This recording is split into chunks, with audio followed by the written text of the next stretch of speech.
a beautiful film, huh? I needed that film right now. I don't know if Omar's here with us. There he is, the producer of the film. Thank you for that film. That was beautiful. That was beautiful. I needed that film today. I don't know. That was a film about art, but also a very artistic film, huh? Yeah, thank you. Thank you very much, Michelle. Just a clarification, I'm one of the co-producers and the Mexican co-producer. This is a Cuban Mexican co-production. And yes, I think that this specific Armando Capaz subjectivity into this specific film, it's something that usually we are trying, to spect more and more in the current, let's say, contemporary cinema. This kind of, I don't know, tributes paying back to, his mentors primarily. And, everything that he does on his cinema that essentially is very tied to his origins and primarily his territory. So, yeah, I salute as well the ways how he approached it. I think it was amazing to see his way of seeing Gibara, which is, I have been to Gibara. I love Gibara. And it is a magical and a city that feels, I don't want to say frozen in time, but it feels like it has its own time. It's not necessarily the past or the future or a hectic present, but it's its own time. In some way, he was able to capture, or you all were able to capture that. I think I didn't realize how much Gibara looked like a watercolor painting itself until I saw this film. Have you been able to go to Gibara and be part of the process there? What was that like, especially during COVID, which is a whole nother crazy time to make a film. So what was it like to be filming there? Yeah, pretty interesting question and statement because unfortunately I don't know Gibara so far. And actually it was a challenge. I was invited by Capo, not only for the co-production processes, but as well as creating the formal color grading and color correction process. So I involved into this movie in terms of, that specific, let's say, creative process as well. And that essentially just put me on a specific challenges in terms of how Gibara looks like, right? So I started to do like some general research in terms of understanding, how the lighting impacts on Gibara. And he told me something pretty important, which was, I need to create a kind of a sensation that melts into the watercoloring sensation as well. Because he experienced some specific, let's say, gaps from what the formal camera was registering from a coloring perspective on lighting conditions. And he, as a painter, essentially was not expecting the colors that he was seeing on the screen, right? So he told me, first, we need to fix all these things because I needed a specific green lemon hue that I'm not expecting that on the screen. So let's try to fix this. And then when this specific film arrived to Ramiro's hands, who is the formal animator and the rotoscopy player in this film, of course, another colors were involved. So a second gap in terms of, and now the animation is not working from the colors I'm expecting. So I need you, Omar, to get watercoloring training course or whatever, because you need to fix all these things in terms of, the colors I am expecting from Gibara. Okay, let's try to do that. So I started with the watercoloring and I have not left that activity. So I felt in love with that. And besides, Capo was my teacher on the Escuela Internacional de Cine y Televisión en Cuba. So that's amazing because that was like working with one of your teachers and seeing or watching a film where he is essentially paying tribute back to his mentor. So yeah, in general, I don't know Gibara, but it was a pretty challenge to know this specific place from a watercoloring painting perspective. That's beautiful. And it must have been, I actually was just about to comment on the coloring of the film. It's the most beautiful palette. The palette of the film is absolutely gorgeous. It must have been fascinating to work with someone who is first a painter and then became a filmmaker. That's correct. In terms of coloring. because they're probably picky, Exactly. right? Yeah, I I'm mean, pretty with all picky. due respect. Pretty picky, but the good one, Yeah, good picky. Yeah, good picky for sure. And yeah, it's true that this kind of they shoot it in December 2020.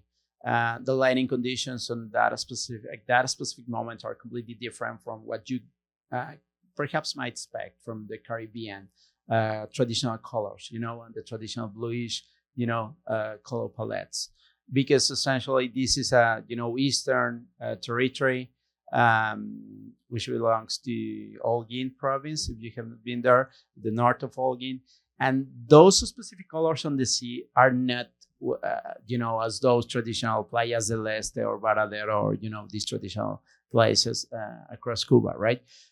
So it's more grayish, it's more bluish, tending to grayish and greenish, some maroons as well, and some specific browns, yellow browns, and specific purples and magentas. Anyway, so all these mix of challenges in terms of understanding the color, but from a painting perspective, or from a painter, it's a completely different world. So yeah, this is a film about painting, but it's like you can tell.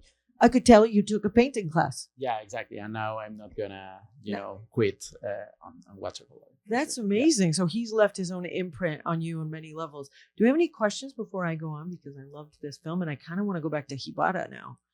Yes, right here.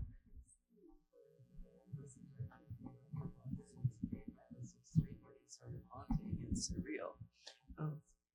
The scene where the man was emerging from underwater, I wasn't sure that was real. Was it? I mean, it was so surreal and haunting and sort of disturbing almost, because it was just so unusual. Yeah, great question. Yeah, indeed. Actually, he's a filmmaker. He's Armando Capo. He was there, like, emerging, like a kind of sensation of reproducing what happened to that whale when perhaps either returned to I don't know, her own land, or maybe deciding where to die. And yeah, essentially it's a kind of a formal, let's say, zine that Capo wanted to get immersed on a specific feeling of multiple colors and lighting conditions in order just to try to reproduce that specific feeling from a whale POV, let's call it. So yeah, he's Armando Capo. Yeah. So that is the director himself, right in the film. That is fascinating. I feel like we all took a class in watercolor by watching this.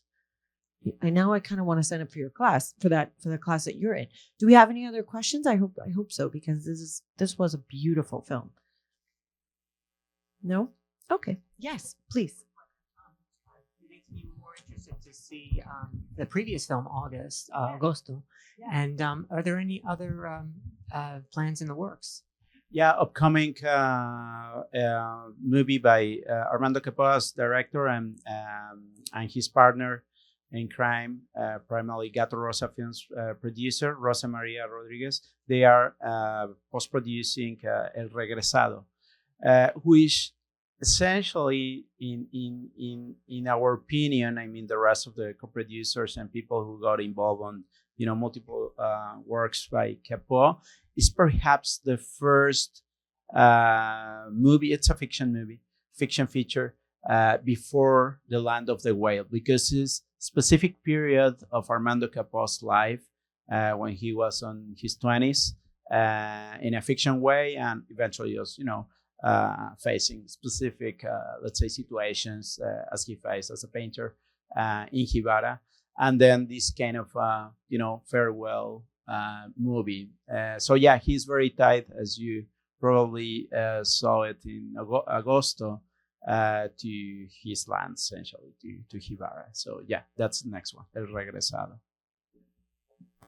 And what's the plan, actually, thinking about this film, for this film that we just watched? Where is it going next? We kind of want to know. We want to follow it. Yeah, great question, because we are very excited to look forward to seeing it again on the next festival, which is going to be the Festival Internacional de Gibara, Festival de Cine Pobre.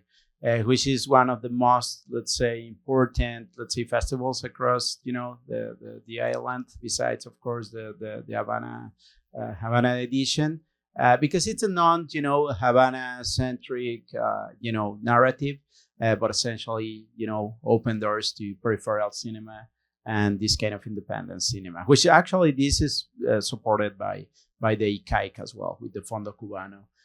So yeah, we're very excited to show it and screen it next 10 days, I think, next week. And yeah, it starts on 15 or 16 in Gibara, and yeah, maybe I will know Gibara for the first time. So Well, that's how I that's how I went to Gibara for the first time, was during that festival. And it is an amazing celebration of everything in the city, of just the entire city comes out for that festival. It's a kind of a fascinating place with a lot of artistic happenings in such a small city.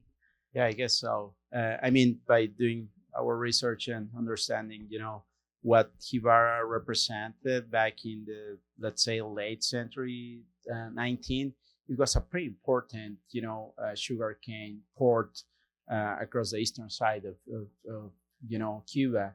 And yeah, it's true that the most important, let's say, cultural institutions and, cultural managers, as, Lemus, not only as a traditional, let's say, a musician, because yeah, he was a very, very, very, very well piano player for sure, but more on his contributions and commitments with the local community to build that specific museum, and some other institutions, as he mentioned, right?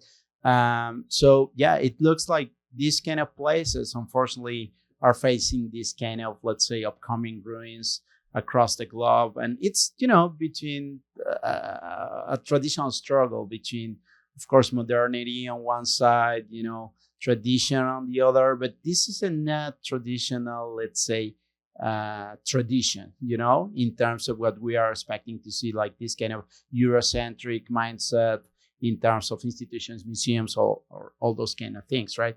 But on the contrary, it's a kind of a very open, culture, what you can essentially consume if you have, been in Santiago. Perhaps is the most important, eastern bastion across the island. It's completely different, Havanan, compared to the Havanan culture. But anyway, so yeah, Gibara tries to, of course, this kind of movies trying to get these places to the memory again, and to re-emancipate it as well. And of course, to trying to pay tribute back to these important, not only institutions, but people that are still nurturing, the Gibara's life, including this kind of film festivals for So sure. the next stop is the Cine Pobre Festival. That's correct. That's wonderful. Okay, that's wonderful. And then his first feature length film is Agosto, right? Yeah, that's correct. Where can people see Agosto? Because I think that was kind of part of the question. And I think it's a very important one, right? That we're always wondering about is distribution. Where do we get to, you like a film and you want to tell other people? Where can we see Agosto? Yeah, I must confess you, there's no exception in terms of, the traditional distribution concerns and issues that we are facing across the globe, and primarily for, Caribbean, Antillean, and of course, Latin American, let's say, traditional cinema. But honestly, if you just reach out to me, I can just, pass you the link and you can, watch the film. So yeah, if you haven't seen Agosto, yeah, I can commit that on behalf of Armando and Rosa Maria for sure. Oh, that's wonderful. Thank you. I'm glad you mentioned that, because this is wonderful. Well, that's great. That'll be my plan for this week then. Okay, well, I think we need to wrap up and we can continue our conversation outside. And we're lucky to have you here. And thank you all. On the contrary, thank you very much to everyone for attending.